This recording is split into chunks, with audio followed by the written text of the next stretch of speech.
gentlemen, just you're about to say that you live near here. This is your constituency. I live down there on Seven Sisters Road, and obviously was aware of the incident very quickly because of the number of police vehicles and the helicopter overhead. I know the people in Muslim Welfare House and the mosque extremely well, and the community very well. And I came here last night to talk to the police and the firefighters and ambulance who were here. And I have to say the response by all three emergency services was very timely and very quick. And the police managed to arrest the suspect who was driving the van and taken away from the area.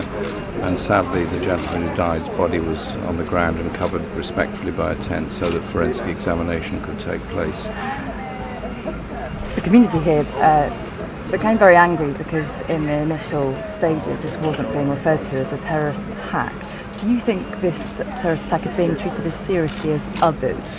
Well, I'm treating it as absolutely as seriously as any other attack. This was a van driven into a crowd of people who were tending a man who was already injured, and they were coming home from nighttime prayers in the mosque. It's Ramadan and it's perfectly normal, and 8 people have been injured. Some of them I understand extremely seriously, and as I see it, this is a terror on the streets, and it's a terror of the people in the streets in the communities I'm very proud to represent in Parliament, and that's why I'm here today.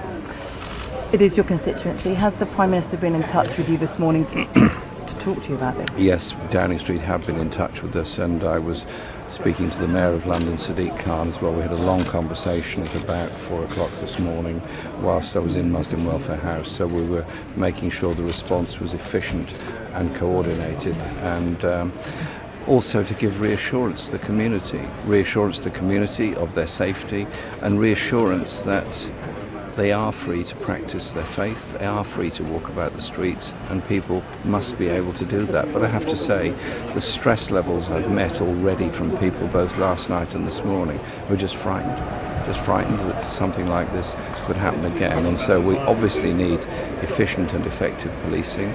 We obviously need also an attitude in our society of support for each other. The only way to deal with this kind of issue is communities coming together, and this is a very multi-faith community. Christians, Jewish, Muslim, Hindu, Buddhist, all live around here, and this is a microcosm of a community working together. Do you think there should be more security around mosques now, more police presence in the area particularly? We have had some attacks on Finsbury Park Mosque in the past. We have had some threats made to the Muslim Welfare House and other religious places in the area. An attack on a mosque, an attack on a synagogue, an attack on a church is actually an attack on all of us. We have to protect each other's faith, each other's way of life, and that's what makes us a strong society and community. And so I am not complaining at all about the local police. They in fact have worked very well together with both of the mosques in Finsbury Park to make sure they have the support that they need, and I'm obviously in very close touch with the local police as well as those from Scotland Yard that have come here to help. Just wanted to confirm, you said you spoke to Downing Street. Have you actually spoken directly to Theresa May? Has she made contact with you today? I haven't spoken to her directly, but our officers have been in touch, and she has expressed her condolences for the death and also concerns about what happened last night. Would you expect her to make a visit today? It's not up to me to decide what the Prime Minister does.